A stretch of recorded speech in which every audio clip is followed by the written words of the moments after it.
අවුරුදු 16කට පසුව තමයි මෙවර දළදා දැක්මක් පවත්වන්නේ.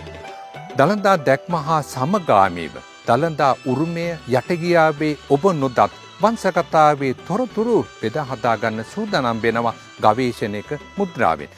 ඒ නිසාම තමයි දළදා උරුමේ යටගියාව සොයාගෙන යන ගමනේදී අපි ආව ඓතිහාසික කොත්මලේ පුසුල්පිටිය රජමහා විහාරේ. දළදා සපුවේ යටගියා කොච්චරනම් තොරතුරු තියෙනවද? ඉතින් අපි යමු ඒ මූලාශ්‍ර කොයි වගේද කියලා බලන්න.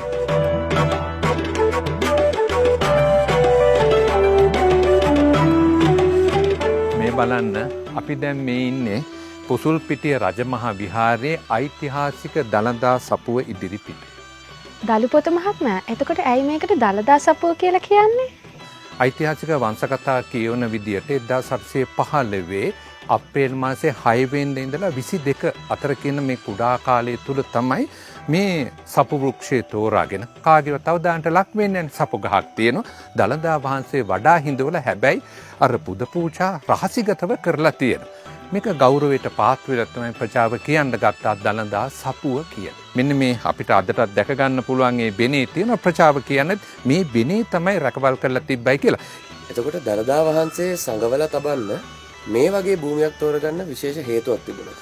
අද ඔබ ඇතුළු අපි කවුරුත් ආවොත් මේ කොත්මලාවට කඳු වලල්ලකින් වට වෙලා තියෙන මේවා මහා විශාල කඳු පන්තියක්. මේ ඇතුළේ බේසමක් වගේ කුඩා ජනපදයක් ඇතුළේ පිහිටුවාගෙන තියෙනවා. හාත්පසින්ම එන ඕනෙම කෙනෙක් ඈත දුර බැහැරක ඉඳලා අඳුන ගන්න පුළුවන් මේ ප්‍රදේශයේ ජනතාව අදටත් කියනවා බඩගානා කුරගානා තටුගානා සත්තු මිනිස් ඇහැකින් වසන් කරලා මේ භූමියට එන්න බෑයි කියලා. ප්‍රබල කියමන. ඒ කියන්නේ කුරුල්ලෙකුටවත් සතෙකුටවත් ඒ කියන්නේ උරංගයෙකුටවත් එන්න බෑ. ඇයි පේනවා. එතකොට මිනිස් ප්‍රජාව පිටින් එනවනම් හොඳ හැටියට පේනවනේ. මෙන්න මේ පිහිටීම ඓතිහාසික වශයෙන් අනුරාධපුර අවධියත් එක්කත් බැඳිලා තියෙනවා. දුටුගැමුණු රාජාවලියේම පදනමක් තියෙනවා. දුටුගැමුණු කුමාරයාට පවා ආරක්ෂාව දුන්නා. මෙන්න මේ ආරක්ෂාව ජන ප්‍රජාවත් එක්ක දිගට ඇවිල්ලා අපි දන්නවා සෙන්කඩගල අවදීදී දළදා වහන්සේ රැකවල් කරන්න වඩා සුදුසු තැන් හෙව්වා. එතකොට සෙන්කඩගල භූමියෙන් ඈතට ගෙනියන්නත් බෑ, අනාරක්ෂිතයි. අන්න භූමි ස්වභාවිකව තියෙන තැන පුසුල්පිටිය කියලා හඳුනාගත්තා.